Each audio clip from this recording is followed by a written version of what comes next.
நேயர்களுக்கு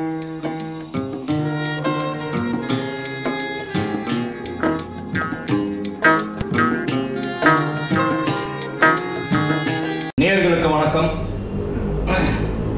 குழங்கி சின்மயி நம்ம தாசரதி இருக்காங்க. அவங்கள பற்றி முதல்ல ஒரு இன்ட்ரோ கொடுத்துங்க, அதுக்கப்புறம் அவங்க சொல்லுவாங்க. வணக்கம் நேயர்களே. திரைத்துறையில் பரபரப்புகளுக்கு பஞ்சம் இருக்காது. ஸோ அந்த சமீபத்திய பரபரப்பு அப்படின்னா அது லாங் டேர்ம் போகாமல் கொஞ்ச நாள் எல்லாருமே எல்லா தரப்பும் தமிழ் திரையுலகத்தினுடைய மிகப்பெரிய பரபரப்பு இந்தியா முழுவதும் பேசப்பட்ட ஒரு விஷயம் அப்படின்னு சொன்னால் மீ டூ அப்படின்ற ஒரு விஷயம். அது தமிழ் திரையுலகத்திலேருந்து ஒரு விஷயமா அது வெளியே வந்தது. பெரும்பாலும் இந்த மாதிரி விஷயங்களை வெளிப்படுத்தாத இருந்த நேரத்தில் பாடகி தனக்கென ஒரு அடையாளத்தை வைத்திருக்கிற பின்னணி குரல் சேர்க்கக்கூடிய சின்மயி அவர்கள் வந்து ஒரு மிகப்பெரிய ஒரு விஷயத்தை வந்து பகிரங்கமாக சொல்லும் போது அந்த பரபரப்புக்கு இன்னும் மிகப்பெரிய வலு சேர்ந்தது. அப்ப என்ன சொன்னாங்க அப்படின்னா, இந்த பரபரப்புகளுக்கு இடையில இவங்க ஏன் இப்படி பேசினாங்கன்ற மாதிரி மாறுபட்ட கருத்துக்கள் இருக்கு ரெண்டு தரப்புலையும். சில நேரங்களில் வந்து அந்த கருத்துக்கள் சின்மயி அவர்களுக்கு எதிராகவே நிறைய விஷயங்கள் பேசப்பட்டது. அவைலபிளாவே அவங்க இல்லை, அவங்ககிட்ட பேச முடியாதுன்ற நிறைய விஷயங்கள்லாம் இருந்தது. இப்ப நம்ம மத்தியில வந்து சின்மயி அவர்கள் இருக்கிறாங்க. அதோடு சேர்ந்து இன்னொரு பரபரப்பு அப்படின்னு சொன்னா தமிழ் திரையுலகத்துல இப்ப சமீபத்திய விஷயம் என்னன்னா டப்பிங் யூனியன். இந்த பின்னணி குரல் இப்ப சின்மயி அவர்கள் இருக்கிற அதே துறை சார்ந்த அந்த அமைப்பிலும் பல்வேறு விஷயங்கள் இருக்கு. பல்வேறு விஷயங்கள்ல வந்து முறையான விஷயங்கள் இல்லை அப்படின்ற மாதிரியான கருத்துக்கள்லாம் உலாவிட்டு இருந்த நேரத்தில் அது தொடர்பாக வழக்குகள் நீதிமன்றத்தில் தொடுத்து அது நிறைய விஷயங்கள் இன்னைக்கும் அதனுடைய வெளிப்படைத்தன்மைகள் சொல்ல வேண்டிய கட்டாயத்துக்கு நேயர்களுக்கு நிறைய தெரியணும். ஏன்னா நிறைய தெரியாம இருக்கு, நிறைய மறைக்கப்பட்ட விஷயங்கள் நிறைய இருக்கு. அந்த விஷயங்களை நம்ம அவர்கிட்டயே ஏன்னா நானோ அல்லது ஒற்றனோ சில விஷயத்த பேசும்போது எங்களுடைய கருத்தாகவே நிறைய நேரங்களில் பார்க்கப்படுகிறது. சம்பந்தப்பட்டவர்கள் பேசும்போது அந்த கருத்துக்கள் வந்து சரியாக அமையும் அப்படின்றதுனால சின்மயி அவர்களுடைய கருத்து, அவருடைய விஷயங்கள் என்ன, இந்த பெரிய விஷயத்துக்கு பின்னாடி என்னென்ன விஷயங்கள், அவருடைய மனதில் தோன்றிய விஷயங்கள், இப்ப அவர்கிட்ட நிறைய என்ன சொல்லணும்னு நினைச்ச விஷயங்கள்லாம் இப்ப நம்மளோட அவங்க வந்து பேச போறாங்க. அதே மாதிரி டப்பிங் கலைஞர்கள் சங்கத்தினுடைய பல்வேறு உண்மைகள் வந்து இப்ப நம்ம கட்டாயம் பேச வேண்டிய சூழல் இருக்கிறோம். ஏன்னா இந்த விஷயங்கள் பேசும்போதே நானும் இடையில பேசுறேன், ஒட்டன் அவர்களும் பேசுவாரு. வணக்கம் சின்மயி மேடம். சார் வணக்கம். சார் வணக்கம் மேடம். அதாவது சின்மயி அப்படின்னா இன்னைக்கு காலிவுட்ல அஸ் வெல் அஸ் பப்ளிக் மத்தியில், ரசிகர்கள் மத்தியில் எல்லாமே சின்மயின்றது ஒரு பாடகி, ஒரு பின்னணி அதாவது குரல் கொடுப்பவர், டப்பிங் ஆர்டிஸ்டா இல்லாமல் அதுக்கும் மேலே என்னன்னா மீ டூ இஷ்யூவை தமிழ்நாட்டில் ரொம்ப வெளிப்படுத்துனது நீங்கள் தான். ஏன்னா you have been affected through it. நீங்களே வந்து 2-3 பேரை வந்து குற்றச்சாட்டும் சொல்லியிருக்கீங்க. நீங்கள் அதை பற்றி கொஞ்சம் கிளியராக சொல்லுங்கள். ஏன்னா நீங்கள் ஒவ்வொரு பதிவும் போட்ட போது உங்களுக்கு ஆதரவாகவும் பல பதிவுகள் வந்துச்சு, அதே சமயத்தில் வித் வெஞ்சன்ஸ் உங்களை வந்து திட்டின மாதிரியும் வந்துச்சு. கரெக்ட். அதில் வந்து சிலர் என்ன சொன்னாங்கன்னா வந்து சின்மயி வந்து வேற ஏதோ ஒரு காரணத்தினாலும் அவங்க மேலே கோபமாக வெஞ்சன்ஸாக என்ன தெரியல, அதனால வேணுனே அவங்க வந்து பின் பாயிண்ட் பண்ணி சொல்கிறாங்க இப்படின்லாம் கமெண்ட் செஞ்சார். சிலர் என்ன சொன்னாங்க, நிறைய பேரால் சொல்ல முடியுது சின்மயி வெளிப்படுத்தினாங்க அப்படின்னா அதை பற்றி கொஞ்சம் எக்ஸ்பிளைன் பண்ணுங்க. அக்டோபர் மாதத்தில் வந்து இந்த மீ டூங்கிறது second wave of me too தான். போன வருஷம் வந்து ராயா சர்க்கார் ஒரு லிஸ்ட் ரிலீஸ் பண்ணாங்க.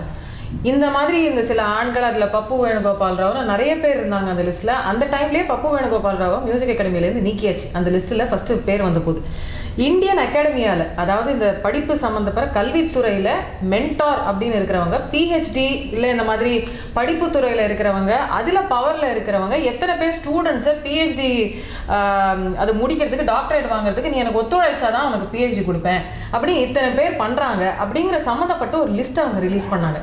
நிறைய பேர் அவங்கள வசைப்பாடினாங்க, எப்படி இந்த மாதிரி நீங்கள் ஒரு லிஸ்டெல்லாம் வந்து இதுவே பண்ணாமல் how can you do this அப்படின்னா. அப்போவே அவங்க அந்த ஒரு லிஸ்ட்டு வெளியிட்ட காரணமே இன்னைக்கு இந்தியாவில் சட்ட ரீதியாக இந்த மாதிரி ஒரு விஷயத்த வந்து சட்டத்துக்கு எடுத்துக்கிட்டு போனால் அதுக்கான சரியான ரிட்ரஸல் கிடைக்கிறதுக்கு வாய்ப்பு இல்லை. Second wave of me too வந்து தனுஸ்ரீ தத்தாவால் தான் ஆரம்பிச்சது. தனுஸ்ரீ தத்தா நானா பாட்டேக்கிற நேம் பண்ணாங்க. அது she just came out of nowhere sudden. Tanushree தத்தாலேருந்து there were so many people. Tanushree Dutta சொல்கிறது போய் அவங்க செஞ்சது இது அப்படின்னோடனே கடைசியில் அவங்களுக்கு வந்து சப்போர்ட்டிவ் வீடியோஸ் வந்தது. அவங்க அந்த காரில் ஏறினத்துலேருந்து எத்தனை பேர் அவங்க காரில் வந்து அந்த டயரை வந்து காற்று எடுத்து விட்டது, அவங்க கார் மேலே ஏறி குதிச்சது, how much trouble she had. அவங்க வந்து போலீஸ் ஸ்டேஷனுக்கு போய் கம்ப்ளைண்ட் பண்ணணும்னா கம்ப்ளைண்ட் பண்ணுறதுக்கு வழி இல்லை அப்படிங்கிற அந்த யூனோ வீடியோஸ், அந்த இதெல்லாம் கூட என்ன எவிடன்ஸ் எல்லாம் கூட வந்தது. ஆஃப்டர் தட் எனக்கு என்னென்னா கோலிவுட்டை சம்மந்தப்பட்ட வரைக்கும், சவுத் சம்மந்தப்பட்ட வரைக்கும் போன வருஷமே கேரளாவில் பேசிட்டாங்க. That one actress there was grievous sexual assault. Dileep sir வந்து இதுக்கு போகிறாரு. அதில் வந்து அந்த யார் வந்து சப்போர்ட் பண்ணி நின்னாங்களோ அத்தனை பெண்களையும் வந்து கேரளா திரைத்துறை பேன் பண்ணுறாங்க. இது வரைக்கும் அவங்களுக்கு வந்து பட வாய்ப்புகள் கிடையாது. பண்ணாலும் இந்த சம்மந்தப்பட்ட பெண்கள் அவங்களோட கணவர்கள் டைரக்டராக இருந்தாலோ ப்ரொடியூசராக இருந்தாலோ வேலை கொடுக்குறாங்க. அந்த மாதிரி தான் நடந்துட்டு இருக்கு. ரீமா கல்லிங்கல், பார்வதி, இன்னும் 2-3 பேர் அந்த விமென் சினிமா கலெக்டிவ் சம்மந்தப்பட்ட எந்த பெண்கள் முன்னாடி வந்தாலும் அவங்கள ஒரு ஓப்பனாகவே பேன், we are banned அப்படின்னு சொல்லிட்டாங்க. on the other hand, those who were named as perpetrators continue to work. போன வருஷம் ஆல்ரெடி நடந்துச்சு. இது வந்து மீ டூவில் நான் இது பண்ண போது எனக்கு வந்து பல விதமான ஒரு அச்சுறுத்தல், இந்த இது வந்து பல வருஷமாக நடந்துட்டு இருக்கிறது தான். இல்லை இப்படி வந்து பாடலைன்னா மிரட்டுறது, இல்லை இந்த மாதிரி general threatening used to happen. I used to also be scared.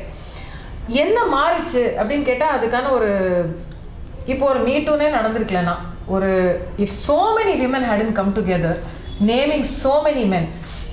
இந்தியாவில் ஃபஸ்ட்டு இந்த தனுஸ்ரீ தத்தாக்கு அப்புறம் நீங்கள் ஃபஸ்ட்டு பார்த்தீங்கன்னா இந்தியன் ஸ்டாண்டப் காமெடி சீனில் லிஸ்ட்டு வெளில வர ஆரம்பிச்சது. நெக்ஸ்ட்டு ஜேர்னலிசமில் வெளில வர ஆரம்பிச்சது. Those who are supposed to safeguard the rights of people in general and take it the 5th pillar அப்படின்னு சொல்கிறவங்க. அதில் பார்த்தீங்கன்னா some of the greatest names that you have respected எல்லாரும்.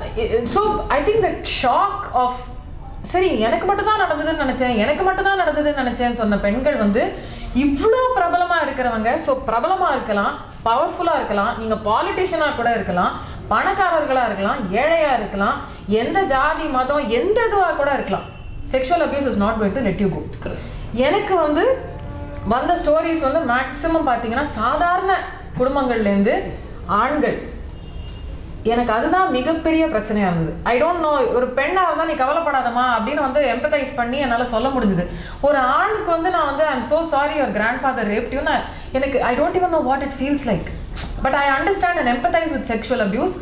I said, I hope your wife understands. I hope your father understands, your parents understand. இப்போ வரைக்கும் என்னால் என்னோட தாத்தா வந்து என்ன சின்ன வயசில் ரேப் பண்ணாலும் சொல்ல முடியலங்கிறாங்க. மினிமம் ஒரு 40 ஆண்கள் இப்போ அடல்ட்டாக இருந்து நார்மலாக வாழ்ந்துட்டு இருக்கிற என்னால் அதை மறக்கவே முடியல. ஆனால் அந்த தந்தையோடையோ இல்லை என்னோட தாத்தாவோடையோ இல்லை என்னோட மாமாவோடையோ நான் வந்து சகவாசமாக சாதாரணமாக பழக வேணுங்கிற ஒரு கட்டாயம் குடும்பத்தில் என்னால் வந்து இப்போ வெளியில் சொல்ல முடியல. இன்னொரு பெண் சொன்னாங்க, சின்ன வயசில் என்னோட சொந்த கூட பிறந்த அண்ணா வந்து என்னை சின்ன வயசில் மொலஸ்ட் பண்ணார். இப்போ எனக்கு கல்யாணம் ஆயிடுச்சு, அண்ணாவுக்கு கல்யாணம் ஆயிடுச்சு. குடும்பத்தில் இந்த மீட்டுக்கு அப்புறம் நாங்கள் வந்து ஒரு இதில் வந்து கோவத்தில் நான் வந்து எல்லாருக்கும் முன்னாடி நான் போட்டு உடைச்சேன். அப்போ தான் தெரிஞ்சது அண்ணா சொந்த பொண்ணையே வந்து 7 வயசு குழந்தைய வந்து அப்யூஸ் பண்ணுறாரு அப்படின்னு. அதாவது this is so common that it shouldn't be. ஏன் இத்தனை நாள் நம்ம சும்மா இருந்தோம்? ஏன்னா பெண்கள் இந்த மாதிரி ஏதாவது ஒரு சொந்த அப்பா அம்மா கிட்டேயோ போய் சொல்லும்போது என்ன முதல்ல வந்து ஒருத்தர் வந்து க்ரோ பண்ணது, இதை நான் ஆல்ரெடி சொல்லியிருந்தேன். வைரமுத்து சார் இஷ்யூலாம் வரதுக்கு முன்னாடி 7 வயசுல நான் தூங்கும்போது எனக்கு க்ரோ பண்ணினார் ஒருத்தர். தூங்கும்போது இப்போ கூட எனக்கு ஒரு பொன் குழந்தை வந்து தனியாக ஒரு இடத்துல தூங்குதுன்னா அதை பார்த்தா எனக்கு பதட்டமாக இருக்கும். ஏதாவது ஆகிட போகுது, நீங்கள் அந்த பொண்ணை வந்து தனியாக தூங்க விடாதீங்க அப்படின்னு எனக்கு சொல்ல தோணும். நான் பாட்டுக்கு 7 வயசுல நான் பாட்டுக்கு என் பார்வையை பார்த்து நான் பாட்டுக்கு தூங்கிட்டு இருந்தேன். What was that man's hands doing in my underwear? Grown man, 30 years old. So அப்போ வந்து தேங்க்ஃபுல்லி எனக்கு வந்து எங்கள் அம்மா கிட்ட நான் ஃபஸ்ட்டு போய் தட் அங்கிள் இஸ் பேடுன்னு மட்டும்தான் எனக்கு சொல்ல முடிஞ்சுது. எங்கள் அம்மாவுக்கு புரிஞ்சு அந்த பர்டிகுலர் இடத்துல அது அவங்களுக்கு மேல் அந்த சூப்பர்வைசர் லெவலில் இருக்கிறவங்களுக்கு போய் சொன்னோம். என்ன பண்ணாங்க? எதுவுமே பண்ணலையே. நான் வந்து எனக்கு தைரியம். அதுக்கப்புறம் வந்து ஒரு ஏதோ ஒரு கச்சேரி இது அங்கேயும் எனக்கு நான் வந்து சின்ன வயசில் தூங்கிடுவேன், 7-8 மணிக்கெல்லாம் தூங்கிடுவேன். திருப்பியும் தூங்கும் போது தான் கை வைக்கும் போதெல்லாம் ஒரு குழந்தை தூங்கும்போது. So paedophilia is so rampant. ஒரு குழந்தையால பாதி குழந்தைங்களால அதை சொல்ல முடியாது. யூஸ்வலி இந்த அப்பா அம்மா அடிப்பாங்களோன்னு பயந்துருவாங்க இல்லையா? அடித்து வளர்க்குற ஒரு கல்ச்சர் தானே நம்மளுக்கு. ஸோ இந்த யூஸ்வலி இந்த அப்யூசர் வந்து இந்த குழந்தைகிட்ட என்ன சொல்லுவாங்கன்னா, நீ சொன்னீன்னா நான் உங்கள் அப்பா அம்மாவை அடிக்க வைப்பேன் அப்படின்வாங்க. அதாவது அப்பா அம்மா அடிக்கிற டைப்புன்னு தெரிஞ்சா உங்கள் அப்பா அம்மா நான் அடிப்பாங்க, ஸ்கூலுக்கு போகிறத நிறுத்திடுவாங்க, பயமுறுத்துவாங்க ஃபஸ்ட்டு.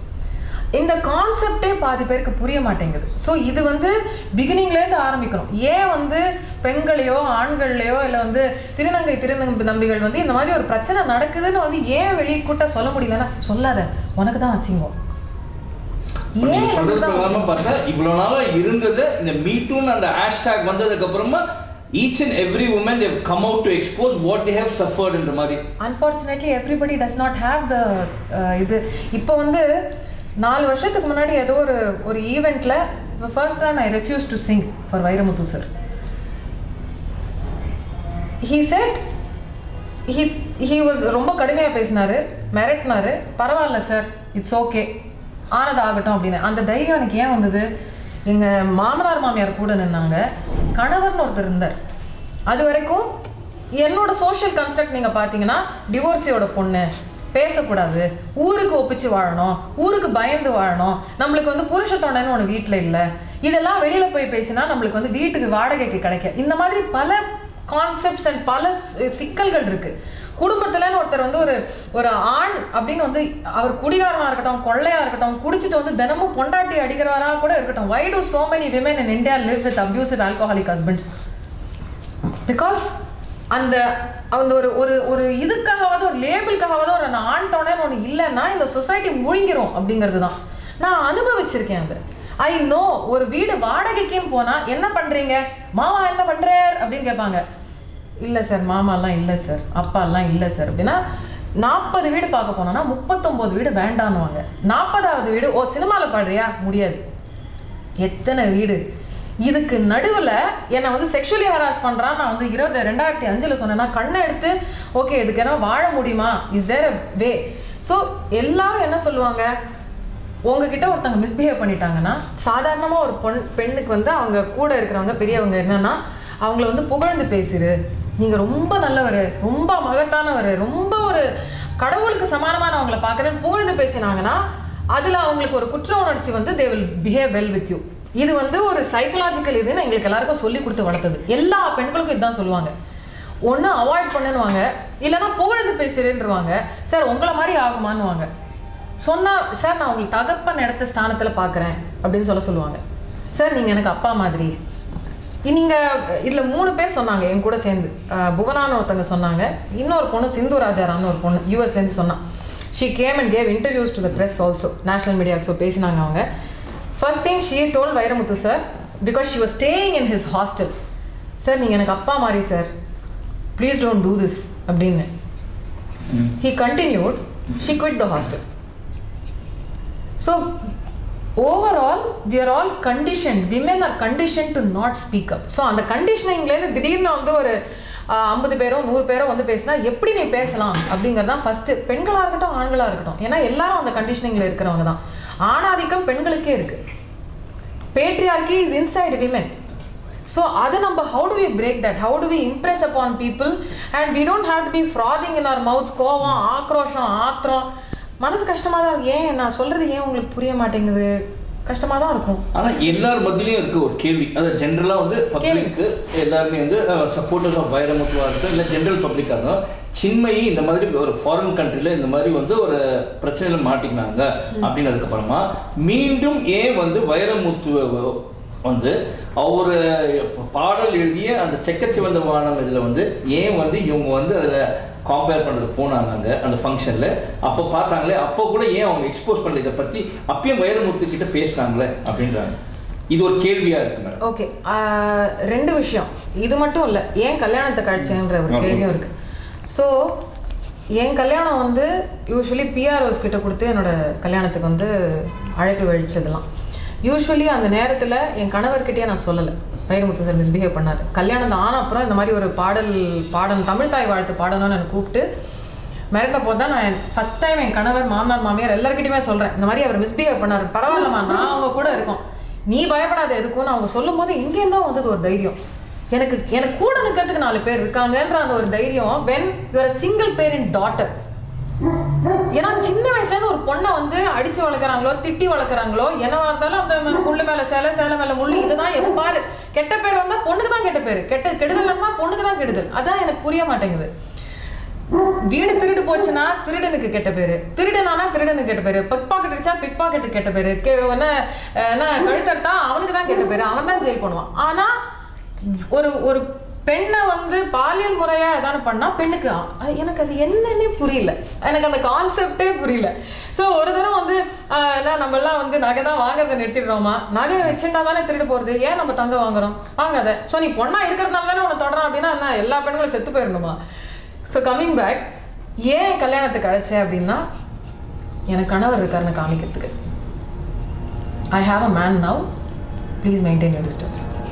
இது எல்லா பெண்ணும் பண்றது. இது என்ன ஏன் பின்ன பாதி நேரம் வந்து நாங்கள் வந்து ஆண் துணைன்னு ஒருத்தர் எதுக்கு கூட்டிட்டு போனோம் சார் நாங்க? To display I have a man with me.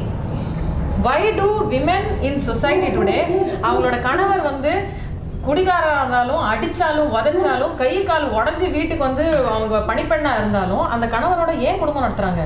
எனக்கு கணவர்னு ஒருத்தர் இருக்கார், எனக்கு எதாவதுன்னா அவர் வந்து எனக்கு நிற்பார் அப்படிங்கிற, நிற்பாரோ நிற்கலையோ புருஷன் ஒருத்தன் இருக்கான்னு காமிக்கிறதுக்கு. ஓகே, வைரமுத்துவோட பார்ட் முடிஞ்சுச்சுனா உங்களுக்கும் ராதா ரவிக்கு இடையில் என்ன பிரச்சனை? உங்களை வந்து டப்பிங் யூனியன்லேருந்து தூக்கிட்டாங்க, உங்களை வந்து விலக்கிட்டாங்க அப்படின்னு சொல்லி நீங்களும் வந்து உங்களோட சோஷியல் மீடியாவிலே நம்ம போட்டிருந்தீங்க, வெளியில் செய்தியாகவும் வந்துருக்கு, நீங்கள் பேட்டியும் கொடுத்துருக்கீங்க. அதை பற்றி கொஞ்சம் சொல்லுங்கள். நான் வந்து 2 பேரோட ஸ்டோரியை வந்து ஷேர் பண்ணேன். நான் எத்தனையோ பேரோட ஸ்டோரியை ஷேர் பண்ணேன். கர்நாடக சங்கீத துறை தாம்ராஸ் பிரசிடென்ட் நாராயணன், வைரமுத்து சார், கார்த்திக், கட்டம் உமாசங்கர், நிறைய பேர் லிஸ்ட்டு. இது சென்னை தியேட்டர் சீன்லேயும் இருந்த 2-3 பேரோட லிஸ்ட். எவ்ரிபடி பீப்புள் செட் என்னோட கதை உன்னோட கதை மட்டும் தானா, அப்போ என் கதையை ஷேர் பண்ண மாட்டேன். இத்தனை பெண்கள் எனக்கு பயமா இருக்கு, எனக்கு முன்னாடி வந்து சொல்ல பயமா இருக்கு. ஆனால் இவங்க எல்லாரும் யாருன்னு எனக்கு தெரியும். அனானிமிட்டி டு த பப்ளிக் தான், ஐடென்டிட்டி ப்ரொடெக்ஷனுக்கும் அனானிமிட்டிக்கும் இருக்கு. அப்படிலாம் வந்து எனக்கு பேர் ஒரு தெரியாதவங்க லிஸ்டெல்லாம் நான் ரிலீஸ் பண்ணால் வந்து பேரத்துக்கு சொல்றதுக்கு நம்ம ஆளு பாக்கி இல்லை.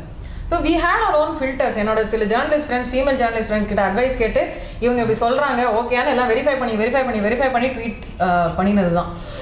ஸோ அந்த மாதிரி 2 tweets of Radha Ravi sir வந்து he didn't treat me well அப்படின்னு வந்தபோது அப்போவே நான் நினச்சேன், போச்சு இன்னியோட எனக்கு ஆப்பு அப்படின்னா. ஏன்னா அந்த ட்வீட்லாம் நான் போட்டேன், I can see my dubbing career also go up in flames. அந்த ட்வீட் இன்னும் இருக்கு, நீங்கள் என்னமோ பார்க்கலாம். அந்த ஒரிஜினல் ட்வீட்டை அந்த பொண்ணு பயந்து டிலீட் பண்ணிடுச்சு. பட் வந்து அந்த ட்வீட்டோட ஸ்க்ரீன்ஷாட் வந்து இந்தியா டுடே வந்து they have reported it. So that is there for record. So அன்னைக்கு வந்து அந்த ட்வீட் போட்டப்புறம் அதுலேருந்து ஒரு, ஏன்னா until it was only Vairamuthu sir issue. Radha Ravi sir வந்து இந்த பொண்ணுக்கு 7.5, அவளுக்கு என்னன்னு தெரியல, நம்ம டப்பிங் யூனியன் மெம்பர் தான் அப்படின்னு 24 அக்டோபர் வரைக்கும் நம்ம டப்பிங் யூனியன் மெம்பர் தான் சொன்னவர். அதுலேருந்து ஒரு 10 நாளில் வந்து எனக்கு நோட்டீஸும் கொடுக்காம எதுவும் பண்ணாமல் நீக்கி அந்த பொண்ணு 2 வருஷமா டப்பிங் யூனியன் மெம்பரே இல்லை. அவர் சொன்னதே வந்து நிறைய விஷயம் வந்து நேர்மாறாக இருந்தது. But I think this was clearly a retaliation for me too.